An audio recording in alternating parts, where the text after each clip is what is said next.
동영상은 제주도 서귀포시에 있는 들빛교회의 2022년 2월 20일 일요예배 설교 동영상입니다. 오늘은 증문 즉담의 설교입니다. 교인들이 묻고 또한 교인들끼리 서로 이야기하거나 또는 목사가 답하는 그런 형식의 설교입니다. 그렇기 때문에 특정한 주제를 사전에 정하지 않고 자유롭게 묻고 답하는 설교라는 점을 감안하시면서 함께 동영상을 보시면 유익하리라 생각합니다. 이 동영상과 함께 소중한 시간 되길 기원합니다. 오늘 말씀을 함께 읽어보도록 하겠습니다. 시편 133편 1절 3절. 시편 133편은 이 세 구절밖에 없습니다. 함께 읽겠습니다. 보라, 형제가 연합하여 동거함이 어찌 그리 선하고 아름다운고, 머리에 있는 보배로운 기름이 수염 곧 아론의 수염에 흘러서 그의 옷깃까지 내림 같고, 헐몬의 이슬이 시온의 산들에 내림 같도다. 거기서 여호와께서 복을 명령하셨으니 곧 영생이로다. 말씀을 받습니다. 아멘. 이런 교회 되게 하소서. 우선 찬양하기 전에요, 한 번 더 가사를 뜻을 생각하면서 읽어보겠습니다. 안에서나 밖에서나 하루하루 생동하는 교회, 어느 누구 한 사람도 배제되지 않는 교회, 진리 자유 위에서는 온몸으로 앞장서는 교회, 저항하는 때라 해도 춤을 출 줄 아는 교회, 모든 이원론과 편견에 빠져 다름들을 배타하기보다 여러 다른 모습 존중하며 함께 사는 정의 위에, 분열 조작 모든 차별 노라고 외치는 교회, 다름 향해 손 내밀기 예스라고 하는 교회, 획일화란 만만 향해 노라고 외치는 교회, 모든 사람 함께 살기 예스라고 하는 교회, 모든 사람들의 신앙으로부터 귀와 눈과 입을 막기보다 모든 깨달음과 신학들이 모두에게 증언되어 그 사이가 점점 메워져서 성숙해지며 모든 존재 함께 살아가는 그런 교회 되게 하소서. 모든 존재 함께 살아가는 그런 교회 되게 하소서. 함께 찬양하겠습니다.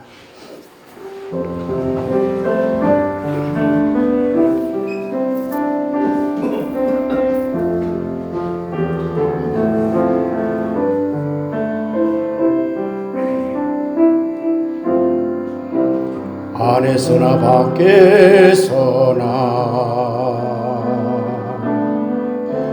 하루하루 생동하는 교회, 어느 누구 한 사람도 배제되지 않는 교회, 진리 자유 위에서는 온몸으로 앞장서는 교회, 저항하는 때라 해도 춤을 출 줄 아는 교회, 모든 이원론과 편견에 빠져 다름들을 배타기보다 여러 다른 모습 존중하며 함께 사는 정의 위에, 분열 조작 모든 차별 노라고 외치는 교회, 다름 향해 손 내밀기 예스라고 하는 교회, 획일화란 만몬 향해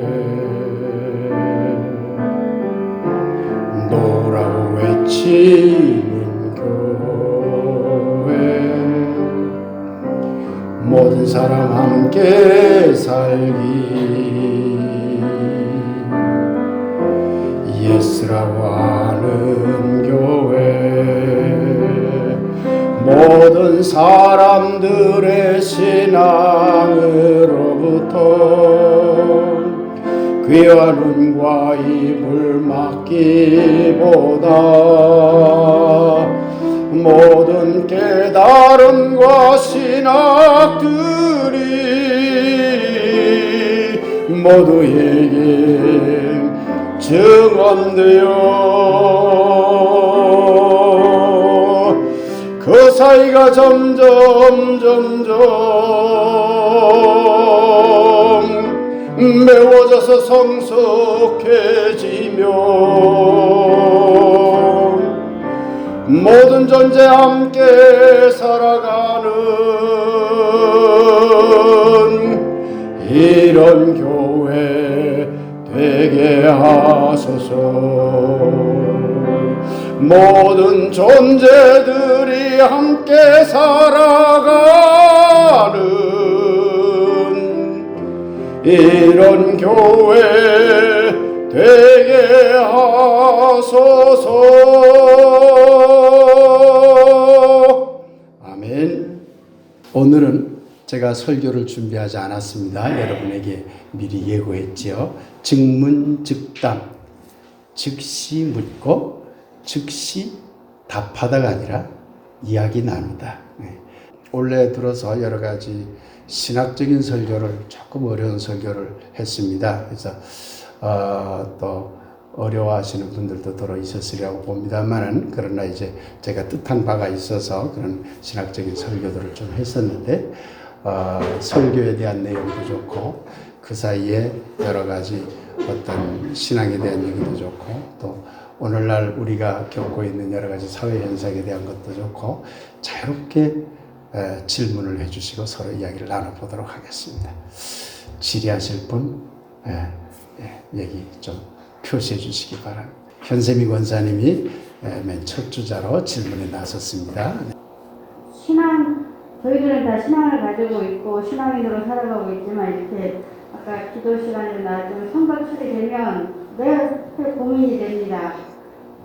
신앙을 가지고 있는데 어떻게 정치 어떻게 참여하는지 모르는지, 대통령 선거가 왔는데 누구를 뽑아야 되는지, 당을 선택해야 되는지, 아니면 뭐 사람을 보고 정책을 보고 해야 되는지, 그리고 다 마음에 안 들면 또 안 찍어도 되는지, 아니면 다 일일이 따져보고 이 사람은 좀 아니다 그러면 최선이 아니고보다 차선책으로 뽑아야 되는지, 마음에 드는 사람이 없으면 안 뽑아도 되는지, 여러분도 뭐 같은 생각일 것 같습니다. 해도 답은 없고 그래도 선거를 해야 되고, 그래서 이렇게 모였으니까 좀 더 이거에 대해서 여러분 생각은 어떤지 같이 나눠봤으면 어떨까 하는 생각입니다. 정치와 종교에 대한 문제, 정치와 신앙에 대한 문제, 또 정치와 족계는 기독교 신앙에 대한 문제를 같이 한번 이야기 나눠보도록 하죠. 또 다른 질문 하실 분 안 계세요? 반갑습니다. 저는 그 예수님이 이 땅에 와서 하늘나라 건설하는 것을 어쩌면 주목적으로 했는데, 제가 목사님의 설교를 듣고 여러 가지 뭐라고 해야 되나, 어떤 믿음에 대한 또 가르침에 대한 그 부분이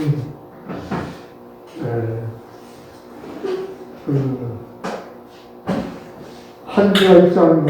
한계라기보다 예수님이 가르침이 한계가 아니고 우리가 실천하는 것의 한계와, 또 목사님이 항상 말씀했던 도가도 비상구라는 그 측면에서 도를 돌아봐야 했을 때 이미 그것이 도가 아니다. 이 말에 견주어서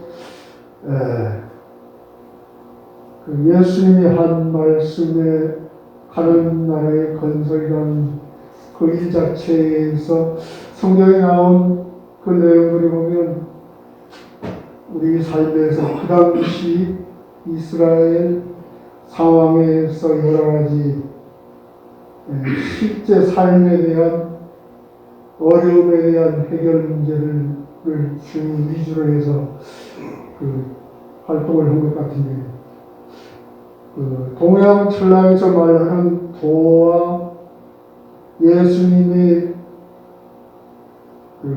그 시대에 와서 그 시대에 맞게 말한 하나님 나라의 건설, 여기에서 저는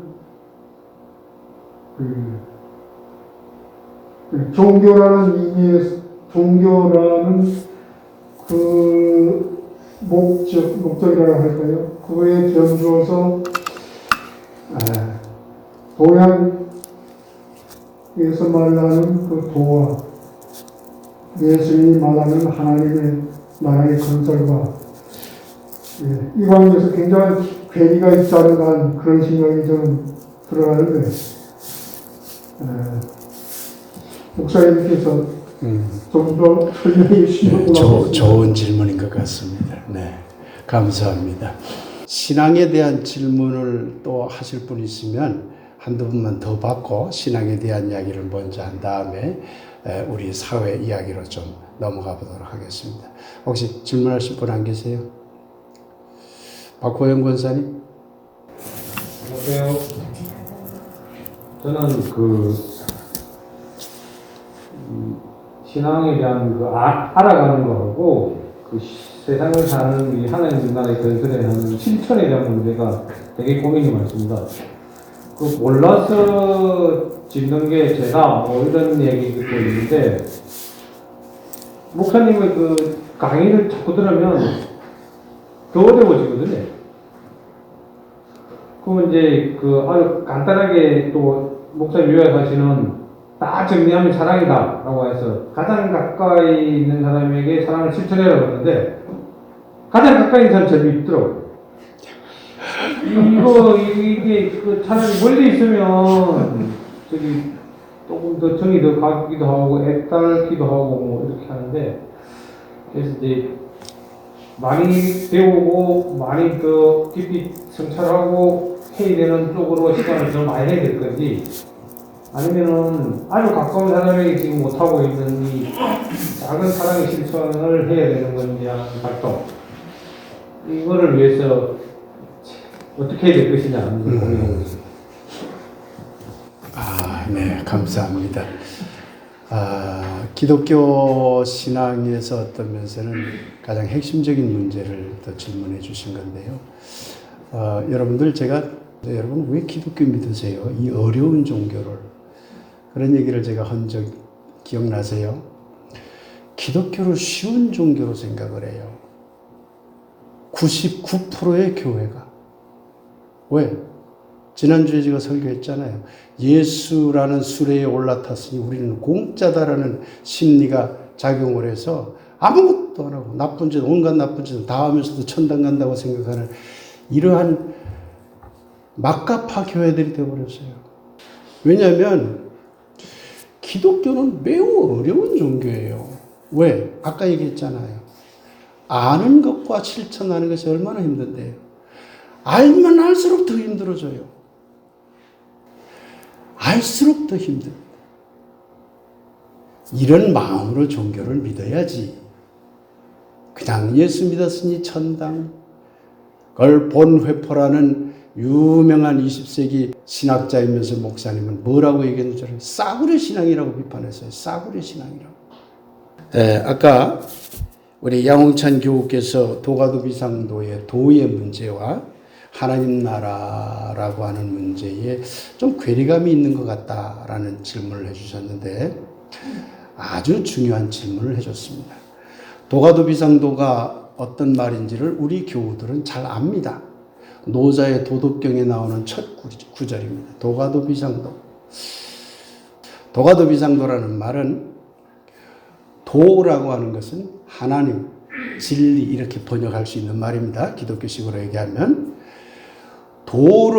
도라고 하는 순간 이미 그것은 도가 아니다. 이런 말입니다.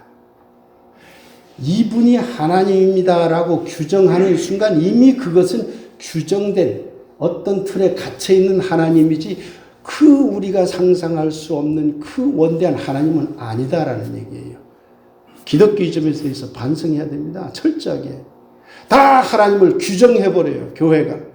이것이 하나님. 규정해놓고는 그 하나님을 믿으라고 하니 그 우상숭배야. 왜? 규정해놓고 그걸 믿으라고 하잖아요. 하나님을 규정할 수 없는 분이에요. 도가도 비상도. 규정할 수가 없어요. 이미 도를 도라고 말하는 순간 이미 그 도는 도가 아니다. 저 도가 아니다는 거예요. 이 말을 깨달으셔야 돼. 하나님은 우리의 모든 인식의 체계를 넘어서 계신 분이에요. 그런데 예수님이 이 땅에 와서 하나님 나라 실현을 위해서 있었어요. 하나님 나라 실현을 하려고 하니 이 땅에서 하나님 나라 실현은 규정된 나라예요. 그 규정된 나라를 벗어날 수가 없어요. 철학적으로 얘기하면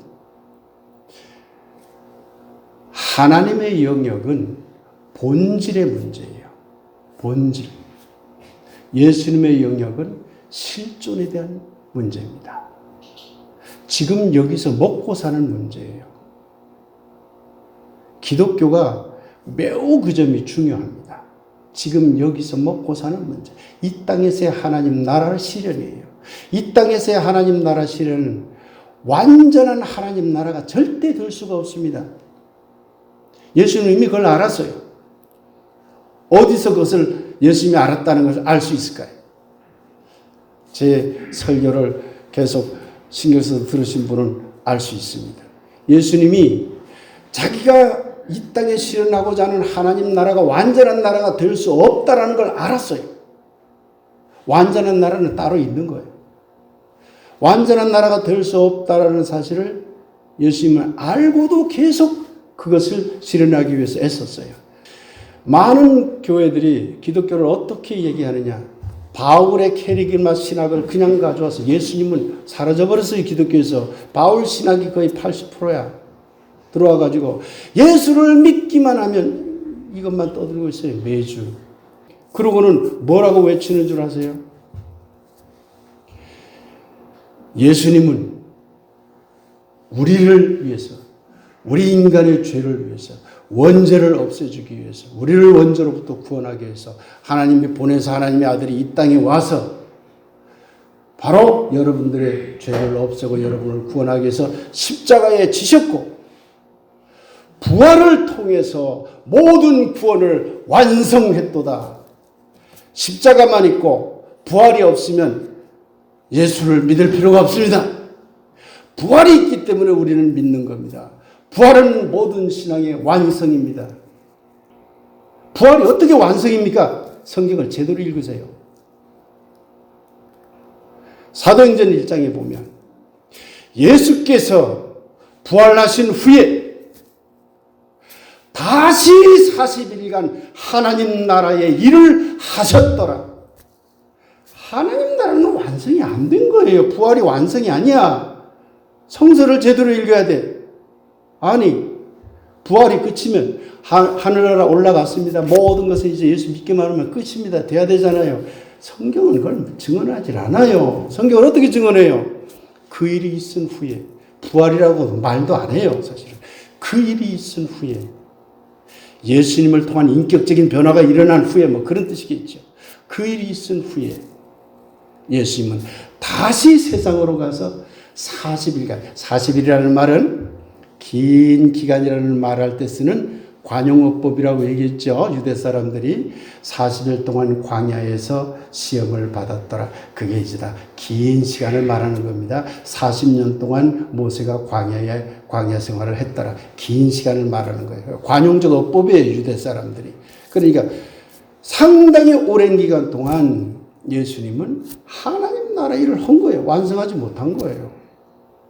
그러니 이제 오늘 질문한 내용과 관련해서 말씀드리면 분명히 괴리가 있는 겁니다. 예수님은 하나님 나라라고 하는 온전한 하나님 나라가 있음을 알았고, 그러나 그것은 이 땅에 온전히 세워질 수 없다는 것도 알았어요. 그럼에도 불구하고 최선을 다해서, 이게 실존의 문제거든요. 최선을 다해서 하나님 나라를 실현해 가기 위해서 애쓰는 것, 그것이 우리의 삶이고 신앙이어야 된다는 것을 몸소 가르쳐 주신 분이다. 이렇게 생각하시면 됩니다. 당연히 서로 다른 것이고 또 달라야 되고, 그 다름을 통해서 끊임없이 온전한 하나님 나라를 향해 나가야 되는 것이죠. 이해가 되시죠? 네. 박호연 권사님이 질문한 아는 것과 실천의 괴리, 또 제 인문학 강의나 설교를, 특히 인문학 강의 우리 박호연 권사님이 정말 많이 듣는 것 같던데 어렵잖아요. 뭐 칼빈 사상에 대한 얘기를 하고 뭐 루터 사상의 얘기를 하고 들어도 할 듯 말 듯 하잖아요. 어떤 것은요, 저도 배워요. 저도 놓쳤던 내용들이 있거든요. 아, 이걸 놓쳤네. 그래서 저도 강의 준비하면서 저도 새롭게 그걸 깨우쳐가지고 여러분에게 전달해 드리는 겁니다. 알면 알수록 신앙은 사실 힘든 겁니다. 왜? 아는 만큼 실천을 해야 된다는 자꾸 부담이 와요. 실천하지 못한다는 데 대해서 오는 그런 어떤 안타까움이 항상 생겨요. 이해되시죠? 그리고 아까 사랑에 대한 이야기, 가까운 사람일수록 더 미워지니 이를 어떡합니까? 하는데 그것도 충분히 이해가 됩니다. 가까이 있는 사람은요, 미운 꼴, 좋은 꼴 다 보이거든요. 멀리 있으면 한꺼풀 막이 씌워져요. 여러분, 우리나라에 참 좋은 문화가 있습니다. 정이라는 문화가 있어요. 정. 제가 학생들에게 음악교육, 또 예술철학, 음악교육 철학을 주로 강의 많이 했습니다만, 그러한 이제 이 미학과 관련된, 예술과 관련된 어떤 철학적인 이야기를 할 때 사랑에 대한 이야기를 꼭 합니다. 할 수밖에 없어요. 그 학문 자체가 그래요. 그때 이렇게 얘기를 합니다. 사랑이란 뭘까요? 학문적으로 제가 여러분에게 풀어서 설명해 드릴게요. 사랑이란 대상과, 상대와 나 사이에 일정한 psychical distance, 심리적 거리가 존재할 때만 발생합니다. 사랑이란 그런 거예요. 사랑이란 반드시 대상과 나 사이에 psychical distance, 심리적 거리라는 말이, 거리가 싫다라는 말이 아니라 일정한 간격이 있을 때만 진정한 사랑이 일어납니다. 왜 그럴까요? 사랑은 완전한 감성을 추구합니다. 사랑이란 그런 거예요. 눈에 콩깍지 씌운 거예요. 대상에 대해서 완전성을 바라보게 돼요. 그러면 거리감이 없으면 완전하게 못 본다니까. 다 들여다보게 되면, 왜? 불합리한 것들이 다 보여버려. 그럼 사랑이 깨져요. 그래서 내가 가끔 학생들에게 강의하죠. 결혼이란 바로 사랑이 깨지는 첫 걸음이다. 왜? 속속들이 알기 시작하는 단계로 들어가 버린 거예요. 결혼이란 점점 psychical distance, 심리적 거리감이 깨어져 가요. 여기에서 정을 쌓느냐 못 쌓느냐의 문제가 생겨나는 거예요. 정이 쌓이면 이게 미워도 살아가는 거고, 정이 안 쌓이는 경우가 있어요. 그러면 정이 쭉도 안 쌓이는 경우가 있으면 그대로 살아가는 것도 고역이야. 또 한국 기독교는 또 보수적으로 미안합니다. 이 결혼 생활 얘기해서 죄송한데 뭐 해서는 안 된다, 뭐 해서는 안 된다 그러는데 저는 그렇게 보질 않아요. 이건 주체의 결단의 문제예요. 사랑에 대한 것은 주체의 결단에 대한 문제이기 때문에 저는 여러분의 결단을 존중합니다. 그 가정에 대한 결단을. 그러나 정을 쌓으려고 노력을 하세요. 그럼 그 정이라고 하는 것은 애틋함으로 바뀝니다. 애틋함으로 바뀌어요. 우리 집 사람은 저에게 별로 애틋함이 별로 없어. 맨날 제가 사랑해 주니까 그런 것 같아도. 근데 언젠가 제 손을 보면서 아이고 당신도 손이 거칠거칠하고 늙어가네 하면서 그런 소리를 할 적에 제가 속으로 그런 게 올라오더라고요. 애틋함이 발생한 거 아니에요. 아이고 당신도 늙어가는구려 하면서 그 애틋함이 쌓이면서 그것이 진짜 우리의 사랑으로 바뀌는 거예요. 그러니까 가까이 있는 사람에 대해서 사랑을 못 느낀다. 그것을 너무 자기 탓하지 마시고 필요하면 조금 먼 곳에 있는 사람부터 사랑을 해도 괜찮습니다. 그냥 기독교는 그렇게 쉬운 종교만은 아니다. 그러나 사랑을 잃지는 마시라.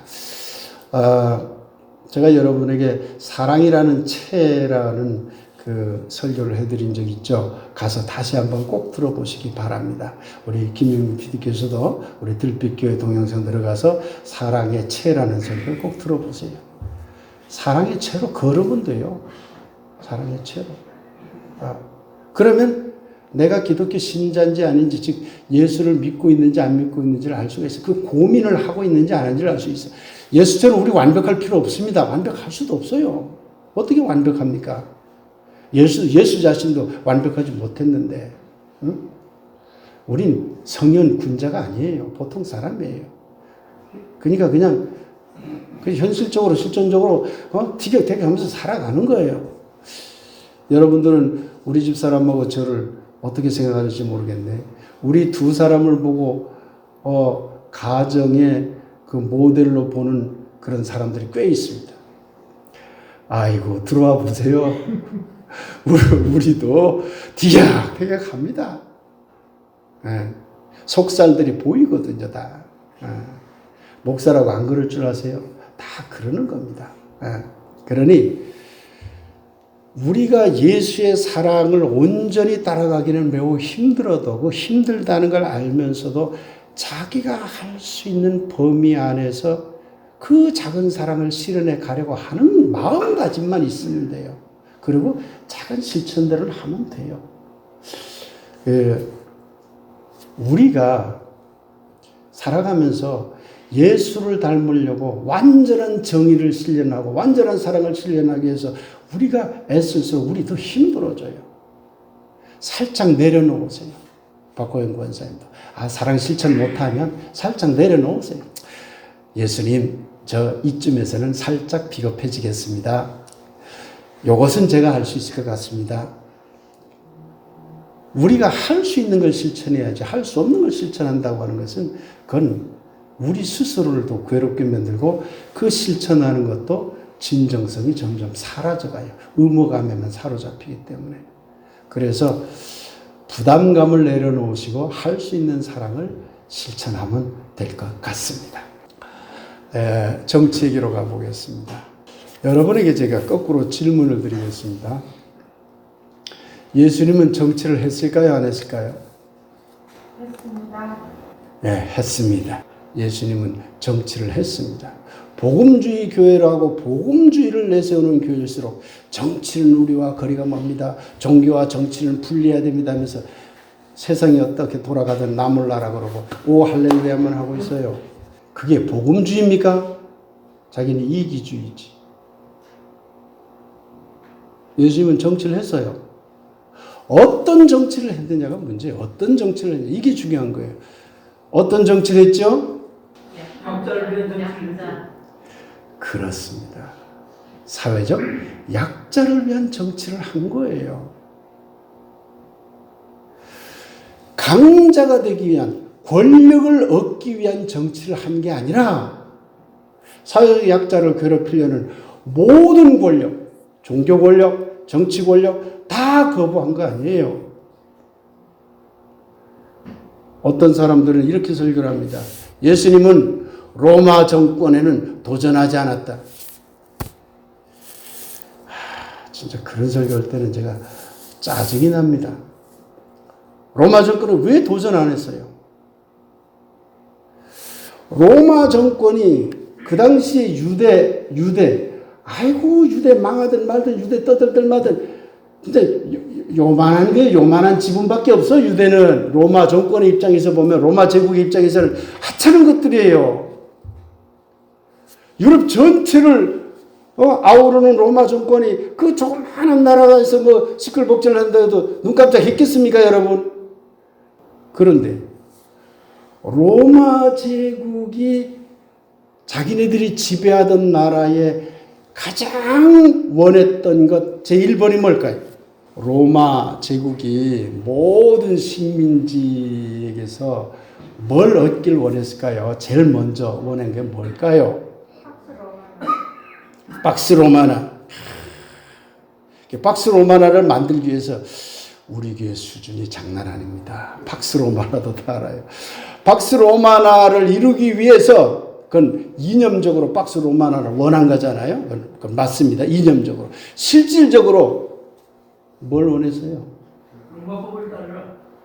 그것도 박스 로마나와 관련된 이념적인 문제고, 실질적으로 돈 뜯어가는 거 아니에요? 돈 뜯어가는 거. 세리를 내서 돈을 가져가는 거예요. 돈. 그러니 세금 징수가 그들에게 제일 중요한 문제였어요. 세금 징수. 돈에 대한 문제. 그런데 돈에 대한 문제를 딱 선거버린 사람이 누구예요? 누구? 예수님 아니에요. 예수님이.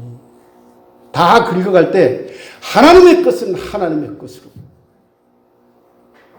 건드리지 말라. 그 얘기 안 해요. 건드리지 말라. 그래, 니들이 긁어갈 거라 긁어가라. 그러나 하나님의 것은 하나님의 것으로, 가이사의 것은 가이사의 것으로, 하나님의 것은 하나님의 것으로 선을 그어버렸잖아요. 그 어마어마한 도전입니다, 여러분. 돈 걷기 위해서 애쓰는 사람에게 하나님의 것 건드리지 마. 아무도 그 얘기를 못할 때 예수는 딱 제동을 건강히 정치한 거예요, 그거. 그냥 뭐 가서 싸워서 무슨 총칼 들고 열심당파처럼 그래야만 정치하는 건가요? 바리새파하고도 싸웠죠. 권력화했잖아요. 사두개파하고도 싸웠죠. 사회적 약자들을 건드리는 자들을 향해서는 수없이 많은 정치 행위를 한 것이 예수님이에요. 오늘날 우리 기독교는 어떠해야 할까요? 그 정신을 따르면 됩니다. 다른 것 없습니다. 아까 현수미 권사님이 방법론적으로 다 따져보면 완전한 정말 좋은 사람은 없는 것 같은데 차선을 선택해야 될까 어떨까? 맞습니다. 완전한 건 없습니다. 그러니 정치는 차선의 선택입니다. 또 아이고 투표하지 말까? 그래서도 안 됩니다. 플라톤이 이런 얘기를 했어요. 정치를 회피하는 자 바로 가장 최악의 정치가의 지배를 받으리라. 회피하면 아이 나쁜 놈, 에이 나 몰라. 그러면 도리어 그 최악의 자가 와서 지배해버린다고 했어요. 참여해야 돼요. 회피하면 안 돼. 저항해야 돼요. 저항해야 되는 거예요. 이제 제가 특정한 사람 얘기는 안 하겠습니다만 기독교 정신에 비춰봤을 때 이야기를 좀 하겠습니다. 적어도 여러분이 기독교적 관점에서 사회의 어떤 권력에 대한 평가를 할 때는 이렇게 해야 됩니다. 사회 약자들과의 공존을 이야기하고 있는가?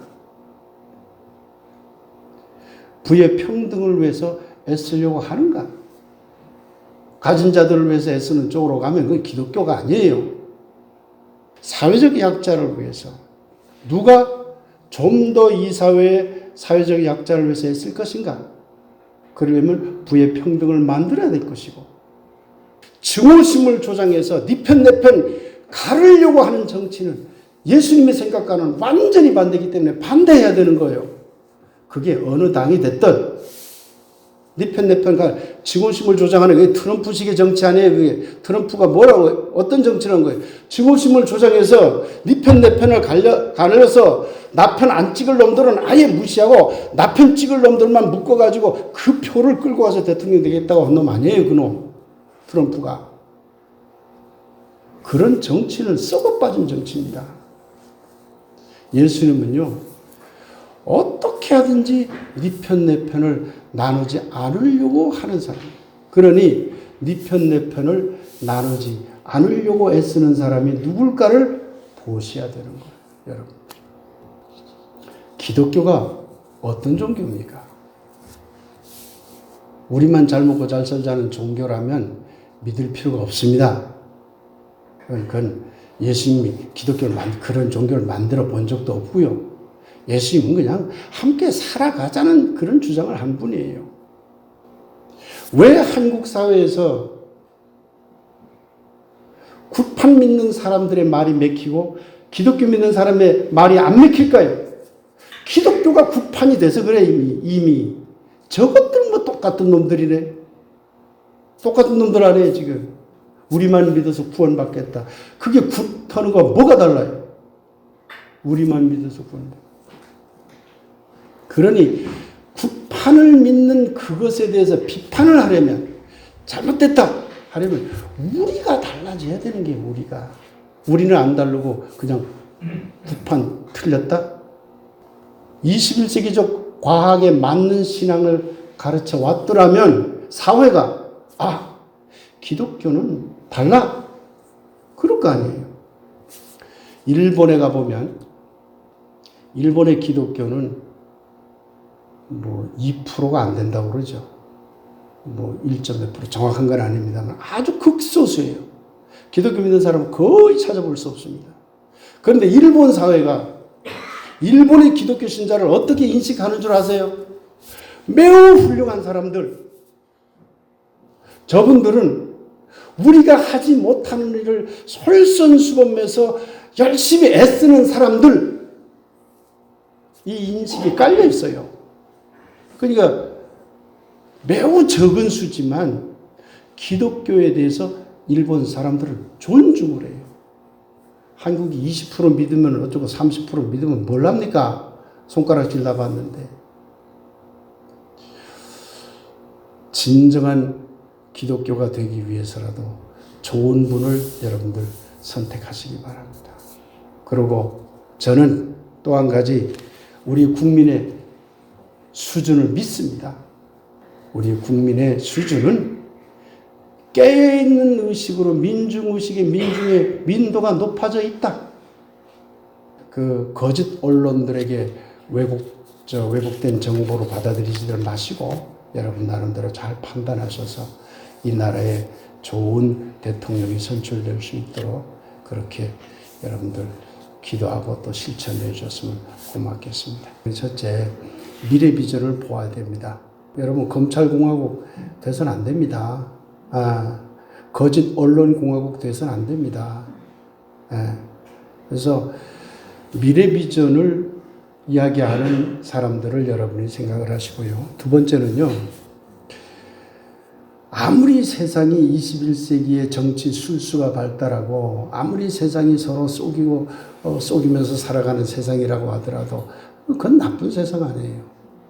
그러나 미래 비전을 꿈꾸는 정치가는 정직해야 합니다. 자신의 잘못에 대해서도 정직해야 되고, 그 다음 아주 중요한 한 가지. 정의가 뭔 줄 아세요, 여러분? 정의가 뭐예요? 이 땅에 정의가 실현돼야 됩니다. 정의가 뭔 줄 아세요? 가장 깨끗한 게 정의인 줄 아세요? 아닙니다. 그건 불가능한 얘기예요. 정의는 공정성입니다. 공정성. 조국 부인이 그 아무것도 아닌 표창장 그거 아무것도 아닌 거 좋습니다. 내가 개인적으로 볼 때 조국 부인 그거 조작 안 했어요. 그러나 했다고 칩시다. 그 사람이 4년형을 받았으면 300억을 받은 사람은 무기징역을 받아야 돼. 이게 공정성이야. 정의란 선한 이야기가 아닙니다. 공정성을 말하는 거예요. 좋다. 그래, 네가 그만큼 잘못했으면 니는 더 잘못했으니까 더 큰 벌을 받아라. 이게 공정성이야. 이 공정성이 무너졌어요, 우리나라가. 그게 어디에 있어? 검찰에 의해서, 법원에 의해서. 사법개혁해야 됩니다. 검찰개혁해야 되고. 이걸 아셔야 돼. 우리 작은 교회라도 그거 외쳐야 돼요. 아마 저는 이런 외침이 우리 마음속에만이 아니라 우리 국민들 마음속에 분명히 있다고 생각이 되고요. 기독교적 관점에서 여러분들이 잘 판단을 하고 적극 그렇게 정치적인 권리를 행사하시기 바랍니다. 네, 이제 잠시 오늘 이야기 나눈 걸 생각하면서 묵상을 좀 잠시 드리도록 하겠습니다.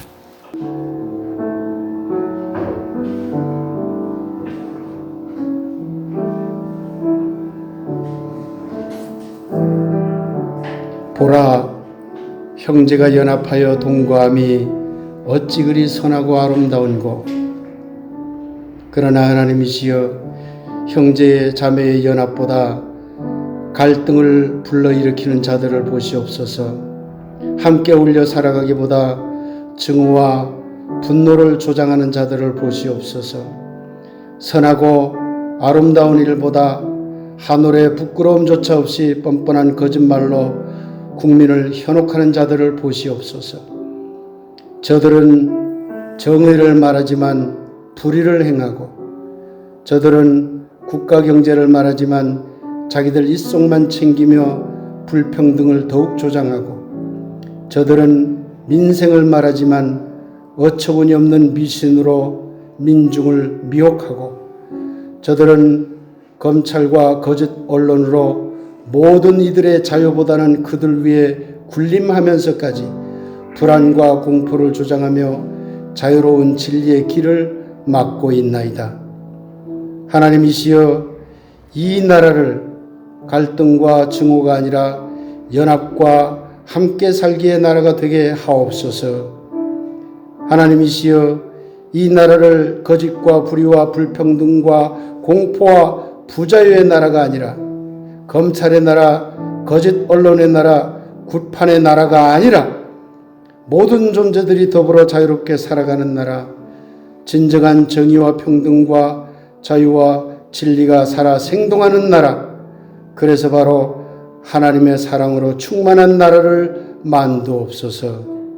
하나님이시여, 당신의 뜻이 충만한 나라를 위하여 이제 미혹하는 자들의 소리에서 깨어나 하늘 하나님의 뜻을 찾고 당신의 뜻을 이루는 백성들이 되게 하소서. 아멘.